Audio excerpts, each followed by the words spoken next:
Six class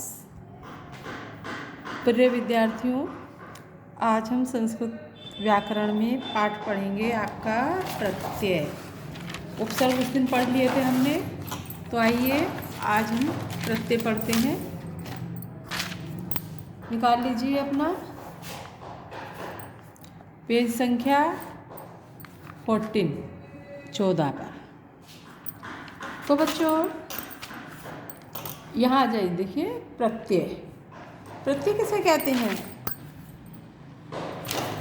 किसी धातु अथवा शब्द के बाद किसी विशेष अर्थ को प्रकट करने के लिए जो शब्दांश जोड़ा जाता है उसे प्रत्यय कहते हैं। इससे क्या पता लगा?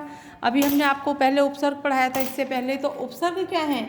किसी भी शब्द के पहले जुड़ रहा था, है ना। और ये प्रत्यय पढ़ा रहे हैं। प्रत्यय कब जुड़ता है? बाद में। ये बात ध्यान रखने योग्य है। यानी किसी धातु या शब्द के बाद किसी विशेष अर्थ को प्रकट करने के लिए जो शब्द का अंश बाद में जोड़ा जाता है उसे प्रत्यय कहते हैं।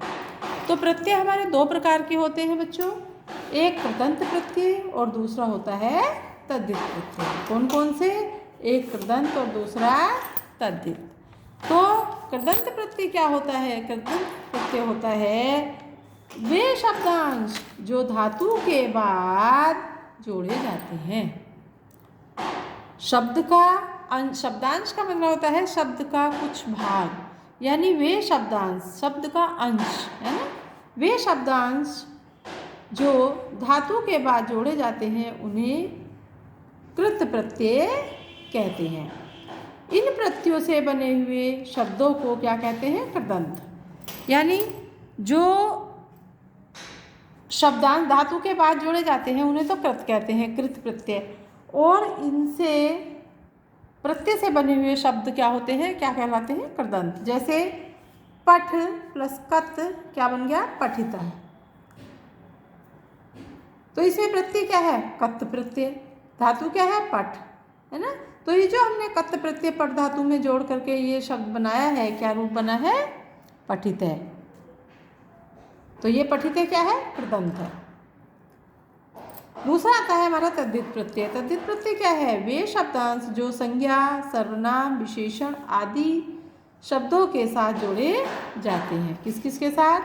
जो संज्ञा, सर्वनाम, विशेषण आदि शब्दों के साथ जोड़े जाते हैं उन्हें तद्धित प्रत्यय कहते हैं। इस प्रकार तद्धित प्रत्ययों से बने हुए शब्दों को तद्धितांत प्रत्यय कहते हैं। जो तद्धित शब्दों से जुड़ जाते हैं उसे क्या कहते हैं? तद्धितांत। जैसे लघु प्लस त्वम, इसमें क्या रूप बन गया? लघुत्वम।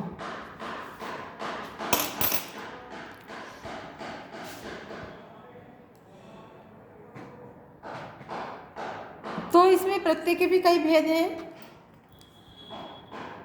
पहला इसमें है हमारा क्षत्रिय और शानच प्रत्यय। तो क्षत्रिय प्रत्यय और शानच प्रत्यय पहले इनको पढ़ लें। परस्मैपदी धातु का लट के स्थान पर शत प्रत्यय होता है। परस्मैपदी धातु का लट लकार होता है ना, लट के स्थान पर शत प्रत्यय होता है। तथा आत्मनेपदी धातु में शानच प्रत्यय होता है। क्षत्रिय और अन्न अथवा शानच, क्षत्रिय प्रत्यय लगा है और अन्न प्रत्यय लगा है, तो मिलकर के बन गया है शानच का आन। अब शानच, शानच का तो आन, आ और ना शेष रहता है। इसमें तीनों लिंगों के रूप चलते हैं, जैसे लिंग, विभक्ति, वचन, इनका प्रयोग इसमें होता है।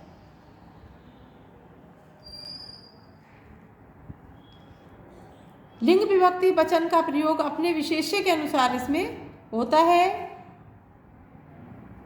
हुआ, हुए के अर्थों में इसका प्रयोग होता है। अर्थ क्या देते हैं? हुआ, हुए, है ना। जैसे पठ, इधर देखिए, पठ धातु, पठ का अर्थ होता है पढ़ना। पठ धातु क्या है? इसमें क्या बना? इसमें रूप स्त्रीलिंग, पुल्लिंग, नपुंसकलिंग तीनों में बना। पठन, पठंती, पढ़ते, पढ़ती, पढ़ते, पठंती, है ना, ये है ना।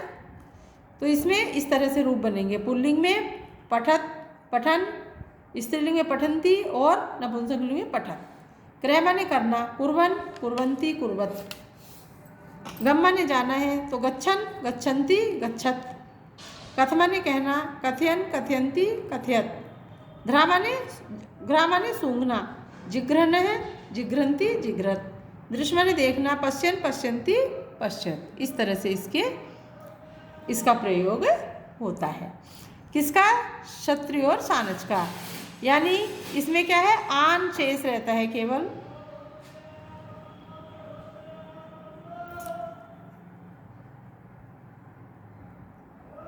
इसके रूप क्या बताया था मैंने? तीनों लिंगों रूपों में बनते हैं, लिंग विभक्ति और वचन के रूप में इसमें मिलते हैं।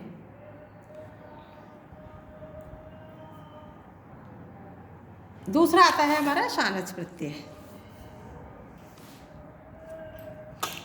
तो शानच प्रत्यांत, शानच प्रत्यांत शब्दों के रूप पुल्लिंग में राम के समान, स्त्रीलिंग में रमा के समान, नपुंसक लिंग में पुस्तक की तरह चलते हैं। ये बात याद रखने योग्य है। ठीक है। नीचे कुछ शानच प्रत्यांत तीनों लिंगों में प्रथमा विभक्ति एक वचन के रूप दिए जा रहे हैं, इनको आप याद कर लेना। लवमाने जैसे पाना है, प्राप्त करना या पाना, तो इसके पुल्लिंग में रूप चलेंगे लवमाने, स्त्रीलिंग में लवमाना और नपुंसकलिंग में लवमानम। सेव के सेवा करना, सेव माने सेव माना सेव माना। इस तरह से इसके रूप चलेंगे। तुमुन प्रत्यय। अब को अथवा के लिए अर्थ में इसका प्रयोग किया जाता है तुमुन प्रत्यय का। तुमुन प्रत्यय का तुम शेष रहता है। जैसे पठ धातु में लगा दिया तुमुन प्रत्यय तो क्या हो गया? पठितुम। कथ में लगाया कथितुम, धाव में लगाया धावितुम, दृश्य में लगाया दृष्टुम, गम में लगाया गंतुम, जघ्रा में लगाया शातुम। समझ गए? तो तुमुन प्रत्यय का प्रयोग किसके लिए किया जाता है?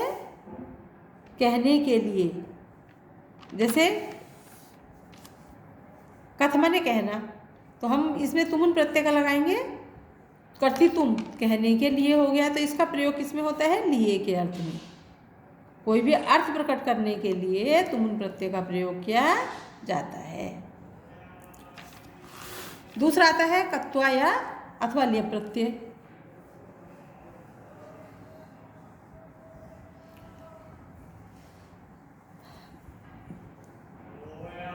चौथा कत्वा और लिय। जब एक क्रिया को करके दूसरी क्रिया की जाती है, एक क्रिया तो पहले समाप्त हो जाती है, फिर दूसरी क्रिया शुरू की जाती है, तो क्या होता है? समाप्त होने वाली क्रिया में कत्वा प्रत्यय का प्रयोग किया जाता है। इसके हिंदी अर्थ करके या कर प्रकट करता है, कत्वा का त्वा शेष रहता है। जब धातु से पूर्व कोई उपसर्ग होता है तो कत्वा के स्थान पर लिय प्रत्यय का प्रयोग किया जाता है। जैसे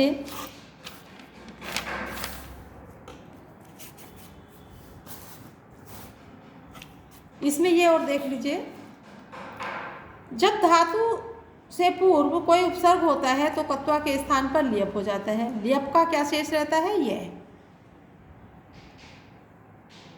जब कोई उपसर्ग आ जाता है तो लियप हो जाता है, और लियप का क्या शेष रहता है? यह।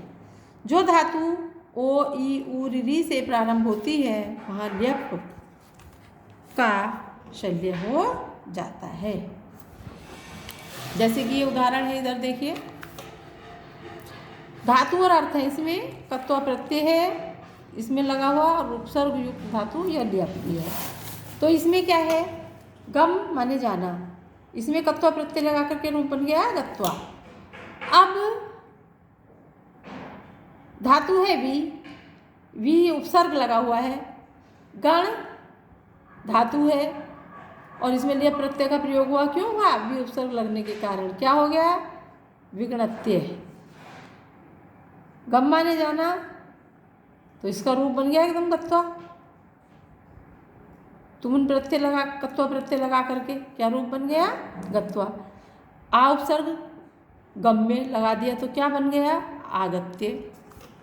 तो ये उपसर्ग लगने से इसमें ये लियप प्रत्यय का रूप बन गया। ये प्रणम है तो क्या रूप बन गया? प्रणम्य। इस तरह से जो है उपसर्ग आने के कारण इसमें क्या है, रूप लियप प्रत्यय लग जाएगा रूप में, क्योंकि विसर्ग है, इसमें कत्व प्रत्यय नहीं लगेगा, इसमें लगेगा लियप। अब आता है कत्व और कत्वतु प्रत्यय।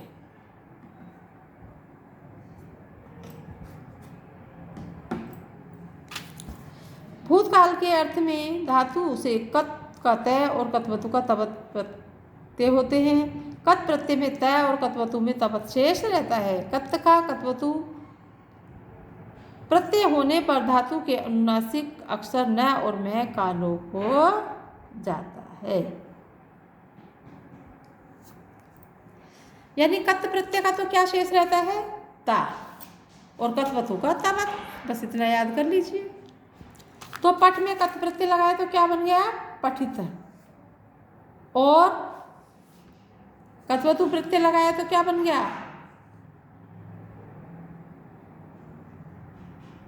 पठित्वान। खाद में कत प्रत्यय लगाकर रूप बना खादित है, खादिता, खादितम।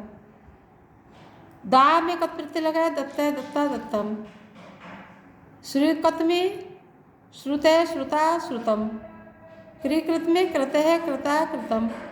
गमकृत में गत है, गता, गतम। और कत्वतु लगा करके इस तरह बनेगा, हन में कत्वतु लगाया तो क्या बनेगा, हत्वान, हतवती, हतवत। गम में लगाया तो गतवान, गतवती, गतवत। नम लगा दिया तो नतवान, नतवती, नतवत। इस तरह से ये रूप बनेंगे।